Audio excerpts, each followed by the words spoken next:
Hello नमस्कार दोस्तों, स्वागत करता हूं आप सभी का अपने इस नए वीडियो में।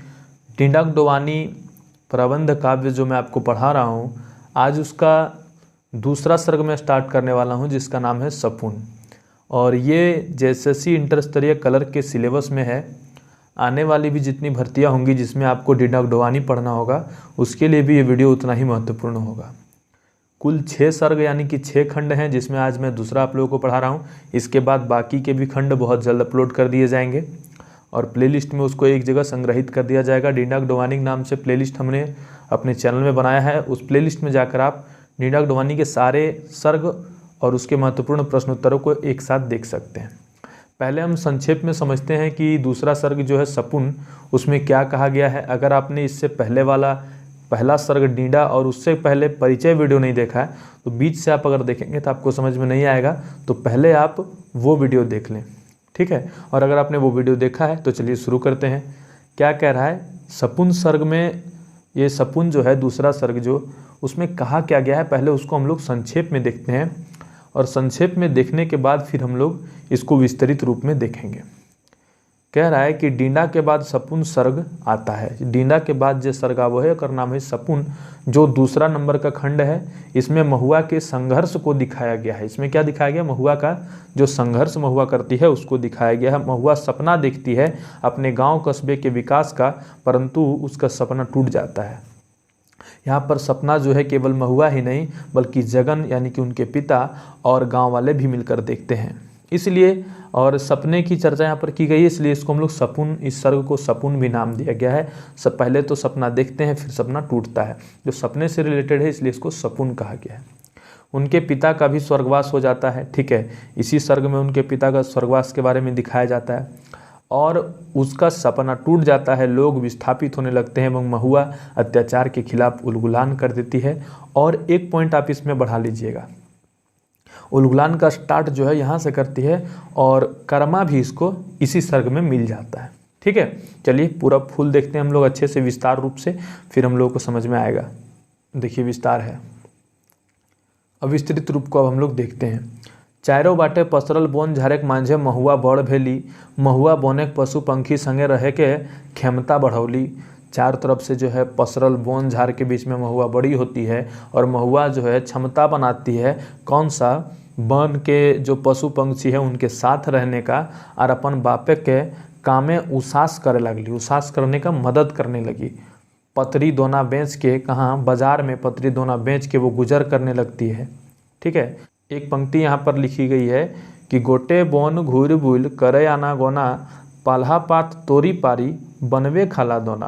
यानी कि पूरा वन जंगल जो है वो घूम के कोना कोना घूम करके पाल्हा पात चुनती है और उसको जो है तोड़ के चुन के दोना बनाती है और बाज़ार बेचने के लिए जाती है। पतरी दोना बेच के बाज़ार में बेच के और गुजर करती है, ठीक है। जब वो बाज़ार जाती है तो बाज़ार का जो चकाचौंध का वर्णन किया गया है, तो उस प्रकार से चकाचौंध को देखकर और उसके मन में सपना आता है, उसके मन में ये भाव आता है कि काश हमारे गाँव में भी बिजली रहता और हमारे गाँव में भी ये चकाचौंध रहती, ठीक है। महुआ जखन दोना बेचेला बाजार जाए तखन हुआ के शहरे के, यानी कि वहाँ का मतलब शहर के सुख सुविधा देख के चकित हो जाही और सोचे ही कि कधियो हमनिक भी सुखे दिन आवत और अपन गाँव के दुर्दशा पर मन मलिन करही। अपना गांव का दुर्दशा पर वो मन छोटा करती है। देखिए इस पंक्ति से स्पष्ट होता है, महुआ जखन देखा हली बड़ बड़ दलान, नजर गबजाए ताके मन हवे मलान, ठीक है। यानी कि महुआ जब देखती थी बड़का बड़का दलान, नज़र गबचाए के मतलब नज़र गड़ा के, ताके मन हवे मलान, मन जो है मलिन हो जाता है। दलान ऊपर दलान तकर ऊपर दलान, यानी कि दलान के ऊपर में दलान और तकर ऊपर में भी दलान, ऐसन एक आध ना आए देखे अनठेकान, ठीक है। अलमिलान लिखा हुआ है यहाँ पर, इसको अनठेकान भी हम लोग बोलेंगे कि एक ही नहीं है, ऐसा एक आध ना है, कितना ऐसा दलान था, ठीक है। हेठे ऊपर दलाने बड़े बिजली बाती, कुछ कुचिया अंधारे दिन बुझाई राती। यानी कि हेठ में ऊपर में जो दलान है बिजली बाती वहाँ पर जल ही रहा है और कुछ कुचिया अंधार मतलब कि एकदम पैर के पास भी आपको कुछ नहीं दिखे, वहाँ भी अंधेरा दिखे। इसको बोलते हैं कुछ कुचिया अंधारे दिन बुझाई राती, यानी कि रात भी जो है दिन की तरह लग रहा है, ठीक है। कह है समय के चाक घूरे लागल अब देखिए समय का चक्का घूमने लगा, समय का पहिया घूमने लगा, गाँव के धारी धारी विस्पीपरी देखम शहरेक लोक आवे लागल। जमीने के नाप जोख हवे लागल, नतून नतून घर बने लागल। जखन अब जगन जो है, जगन समझ गया कि अबरी हियाँ कारखाना बनते। गांव के किनारे किनारे में बहुत सारे लोग जो हैं वो आने लगे और बसने लगे, ठीक है। नाप जोख होने लगा, नतून नतून घर बनने लगा, नया नया घर बनने लगा। अब जगन जो है वो समझ गया कि यहाँ कारखाना अब बनेगा, हियाँ के लोग भी काम पैते और अभाव के ज़िंदगी अब शेष भई गई, यानी कि अब हम लोग का अभाव नहीं होगा।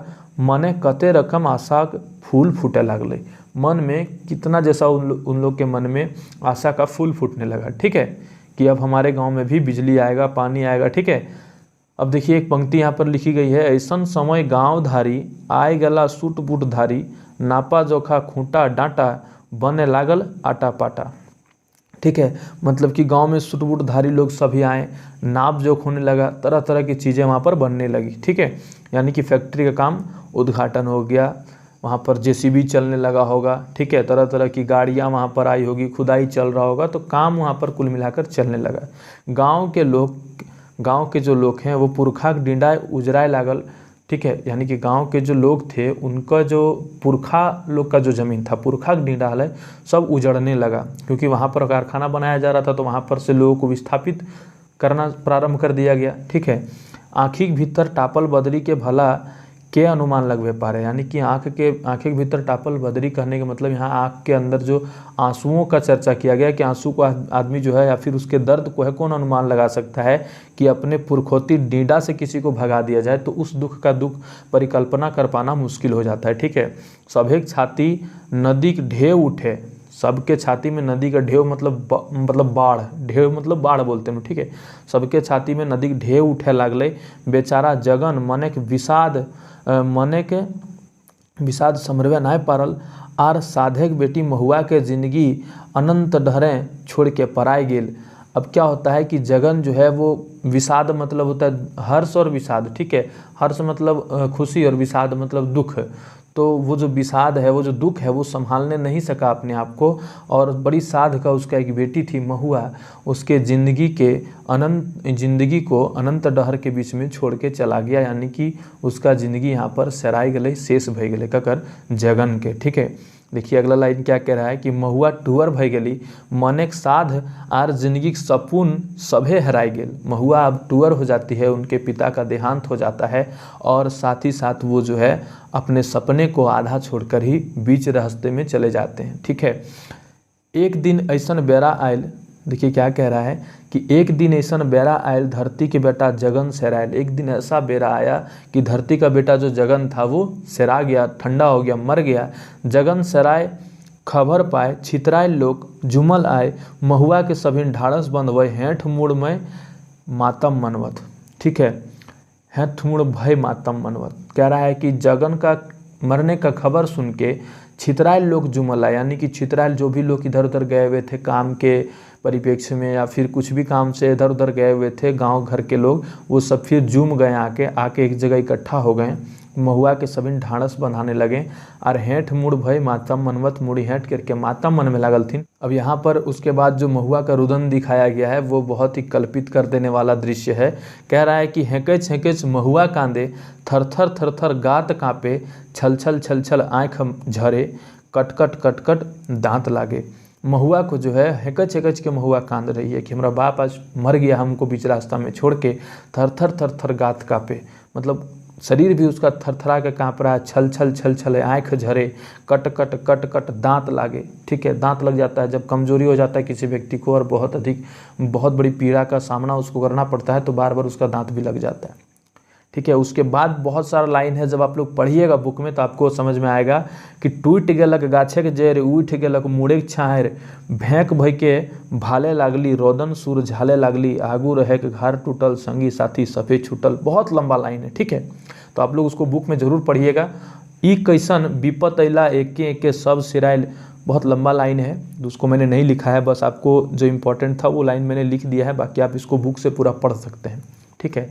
और में यही चर्चा कर गल है किस तरह महुआ कांद है और अपन दुख के उखरवा है। महुआ भाभे लागली कि ऐसन की मानुष हवे जे अपन स्वार्थ खातिर मानुष्य के लहू चूसे, तब कि मानुष पशुओं से गिरल है।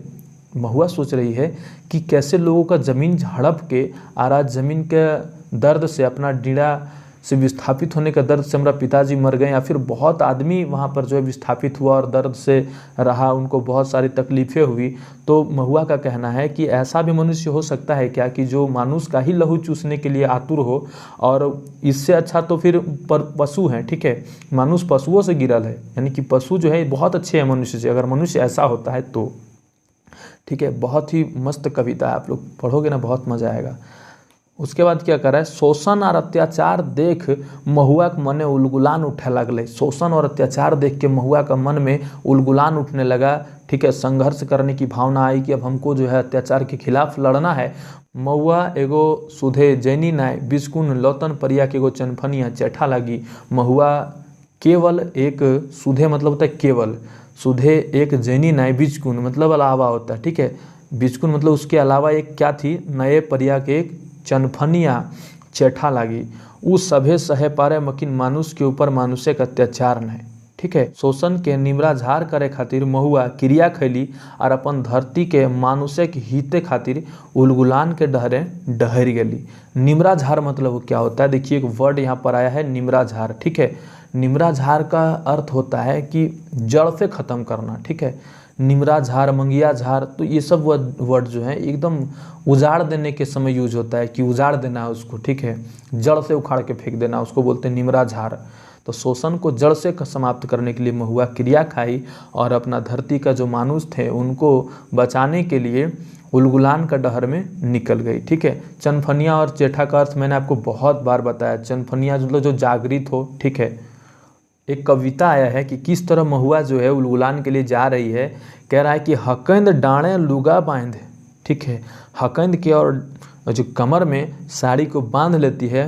मने भरल हदकल आग, मन में जो है एकदम हदकल आग भर के और हेठे ऊपर डेंग फाइंद चलल मने रथे साज, यानी कि बहुत उग्र रूप दिखाया जा रहा है इसका कि किस तरह वो आत्मविश्वास से परिपूर्ण होकर उलगुलान के पथ पर निकली हुई है महुआ। लीडर रूपे महुआ आगू बढ़ल, बनक बाघिन जैसन चल, पेछुक जिंदगी पेछुए छाड़ आगू डहर निरखाए भाल, ठीक है। लीडर रूपे महुआ आगू बढ़ल, बनक बाघिन जैसन चल, पेछुक जिंदगी पेछुए छाड़ आगू डहर निरखाए भाल, यानी कि लीडर रूपी जो महुआ थी वो आगे बढ़ी और बन का बाघिन बन के बाघिन की तरह चली और पीछे का जो जिंदगी था उसको पीछे ही छोड़ दी और आगू डहर निरखाए भाल, मतलब कि निरख के देखी आगे के डहर की अब हमको क्या करना है, ठीक है। शिकार देख बाघिन जैसन गरज के झपट्टा मारे, महुआ आज ठीक वैसन झपट्टा मारे का मन करे, यानी कि शिकार को देखकर जैसे बाघिन को झपट्टा मारने का मन करता है गरज के, उसी तरह महुआ को भी आज झपट्टा मारने का मन कर रहा है। कैसे लोगों पर, वैसे लोगों पर जो निर्दोष लोगों पर निराधार ही अत्याचार कर रहे हैं, वैसे लोगों पर जो है महुआ को झपट्टा मारने का मन कर रहा है, ठीक है। महुआ बन रहे कारखाना में काम करने लगी तथा वहां मजदूरों के साथ हो रहे शोषण के खिलाफ आवाज़ उठाने लगी, ठीक है। यहाँ पर अगर आप कविता पढ़ते हैं, यहाँ पर आप गौर से सुनिएगा, अगर आप कविता पढ़ते हैं तो कविता में आपको कोई ऐसा वर्ड या वैसा लाइन नहीं मिलता जहाँ ये पूर्ण रूप से ये कहा जाए कि महुआ उस कारखाने, जब कारखाना बन रहा था तो महुआ उस कारखाने में काम कर रही थी, ठीक है। यहाँ पर मुझे आज तक कभी ऐसा कोई पंक्ति नहीं मिला जिसमें डायरेक्ट रूप से ये लिखा हुआ हो कि महुआ उस कारखाने में काम करती थी, पर लेकिन बहुत बड़े बड़े जो पीएचडी होल्डर जो खोरठाके हैं, जैसे जिन्होंने बुक लिखा है, या फिर डॉक्टर BN उदार सर जैसे बड़े बड़े टीचर जो हैं वो पढ़ाते हैं कि वहीं पर वो काम करती थी, ठीक है। इसलिए मैंने ये भी लिख दिया है कि महुआ जो उस कारखाना में काम करती थी, जबकि मुझे नहीं मिला। शायद आप लोगों को अगर मिलेगा तो वो लाइन आप लोग कमेंट में ज़रूर बताइएगा। चलिए ठीक है, ये बहुत बड़ी चीज़ नहीं है, आप लोग आगे देखिए।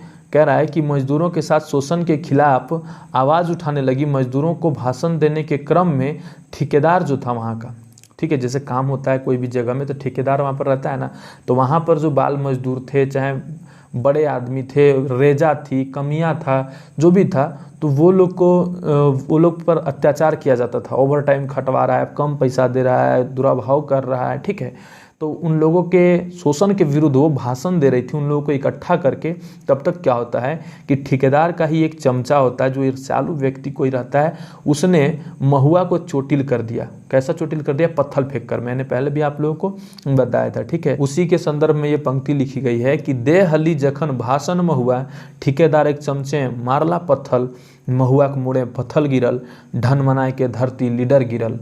ठीक है, यहाँ पर क्या हो रहा है कि जैसे ही महुआ के मुड़ी में पत्थर लगता है वो धरती में गिरने लगती है। गिरती नहीं है, तखनी गिरते गिरते एक लड़का आता है और वो उसी फैक्ट्री में काम करता है। ठीक है, इसका पूरा लिखा हुआ है कि तखनी कर्मा नामे के एगो कमिया दौड़ के आयल और महुआ के धर के आर अपन गमछा चीर के महुआ के मुड़े चथरा बांध दिल। ठीक है, अपना गमछा चीर के और महुआ के जो मुड़ी में जहाँ चोट लगता है, खून निकलता है, वहाँ पर गमछा बांध देता है। महुआ के पानी पिया के कर्मा होकर होश में आनला। कर्मा नाम का जो ये कमियाँ रहता है, कमियाँ यानी कि वहाँ पर काम करने वाला, ठीक है, रेजा कहते हैं हम लोग, जो स्त्रियाँ काम करती है उसको। तो वहाँ पर जो काम करने वाला था उसको होश में ले आया। ठीक है, कर्मा जो है वो उसको होश में ले आया महुआ को। कर्मा काम धंधा छोड़ के महुआ के संग धैर्य और ओकरा अपन सुख दुख सुनाए के कर्मा महुआ के अपन बहिन बनाए ललके। ठीक है, अब कर्मा क्या करता है कि उसको अपना सुख दुख सुना करके महुआ को कि देख बहिन, तोर जे दुखों से दुख हमरो है, और उसको अपना मुँह बोली बहन बना लेता है और खुद उसका मुँह बोला भाई बन जाता है। देखिए पंक्ति किस तरह है। कर्मा कहल सुन दीदी, हमर दुख एक टूटल कहनी, अपन परिचय कर्मा जनवल, हम तोर भाई तो हमर बहनी। बोला कि सुन गे दीदी, जो दुख तुम्हारा है वो दुख मेरा भी है। ठीक है, और हमर दुख के टूटल कहनी, कर्मा कहल सुन दीदी, हमर दुख एक टूटल कहनी, अपन परिचय कर्मा जनवल, और हम तोर भाई तो हमर बहनी। यानी कि आज हम तुम्हारा भाई हैं और तुम मेरी बहन हो। ठीक है, नेक्स्ट पंक्ति देखिए। औजराय जिंदगी सोझ करे, डहर तनी बनाए दे, हुंडार सबके मारे खातिर धनुख एगो बनाए दे। यानी कि कह रहा है कि जो ज़िंदगी मेरा जो उजड़ गया है, जो अस्त व्यस्त हो गया, उसको साफ करने का रास्ता बताओ, सोझ करने का रास्ता बताओ। ठीक है, डहर बना दो, और हुंडार सबको मारने के लिए धनुष बना दो। हुंडार सबको मारने का मतलब यहाँ पर जो नेगेटिव लोग हैं, ठीक है, जो ज़मीन हड़पनिहार जो थे वहाँ पर, चाहे दबंगई टाइप के लोग थे, नेता था, बदमाश था, गुंडा था, ठीक है, वो सब लोगों को मात देने के लिए जो है धनुष बनाने की बात करता है। वो धनुष का मतलब ये नहीं कि वो युद्ध करने जा रहा है, वो धनुष का यहाँ पर जो प्रतीक बताया गया है आत्मविश्वास और लड़ने का एक ताकत जो होता है उसके स्वरूप में बताया गया है। ठीक है, अब इसमें तो फिलहाल इतना ही है। सरक 2 जो है, जिसमें सपून के बारे में हम लोगों ने पढ़ा, तो इसमें इतना ही दिया हुआ है। अब नेक्स्ट जो इसका आएगा पार्ट, ठीक है, और उस पार्ट में हम लोग पढ़ेंगे, उस सर्ग का नाम है डहर। ठीक है, 3rd नंबर का जो सर्ग आएगा डहर, उसको हम लोग नेक्स्ट पार्ट में पढ़ेंगे। ये वीडियो अगर आपको अच्छा लगा तो ज़रूर कमेंट कीजिएगा, और मैंने इसका MCQ का भी वीडियो बनाया है, तो उसको आप लोग ज़रूर जाकर देखिए। और डिंडा डोवानी जो बंसीलाल बंसी का प्रबंध काव्य है, इसको पूरा वीडियो बना करके, ठीक है, सब इसका हर एक चैप्टर का वीडियो बना करके और MCQ के साथ चैनल पर अपलोड किया हूँ। तो आप लोगों के लिए अगर मैं इस तरह का वीडियो बना रहा हूँ तो आप लोग लाइक शेयर ज़रूर कीजिएगा, और सबसे बड़ा चीज़ है कि आप लोग नोट ज़रूर कीजिएगा। ठीक है, ताकि एग्ज़ाम में मेरे चैनल से आपको बहुत फ़ायदा होगा और वो फ़ायदा को आप उठा पाइएगा। जिस तरह से मैं आपको वीडियो दे रहा हूँ, इसका फ़ायदा आप लोग उठाइए और नोट ज़रूर कीजिएगा। और अगर आप संपूर्ण खोरठा की तैयारी करना चाहते हैं हमारे व्हाट्सएप ग्रुप में जुड़कर, तो आप हमसे ज़रूर कांटेक्ट कीजिएगा। स्क्रीन पर नंबर आ रहा होगा 7992295476, ये हमारा नंबर है। इस नंबर पर आप हमें कॉल या मैसेज कर सकते हैं व्हाट्सएप पर, आपको ग्रुप में ऐड कर दिया जाएगा। शुरू से आपको हर एक कंटेंट प्रोवाइड करवाया जाएगा। ये सब जितने भी वीडियोज़ मैंने आपको दिया है, सबका PDF क्वेश्चन आंसर बुक का, और ये जो नोट्स मैं पढ़ा रहा हूँ, ये नोट्स भी आपको उस ग्रुप में मिल जाएगा। ठीक है, तो आप लोग ज़रूर मुझे कॉल या व्हाट्सएप कीजिएगा, और चैनल पर नए आए होंगे तो चैनल को सब्सक्राइब कर दीजिएगा। फिर मिलते हैं किसी नई वीडियो में, तब तक के लिए धन्यवाद। जय हिंद, जय भारत।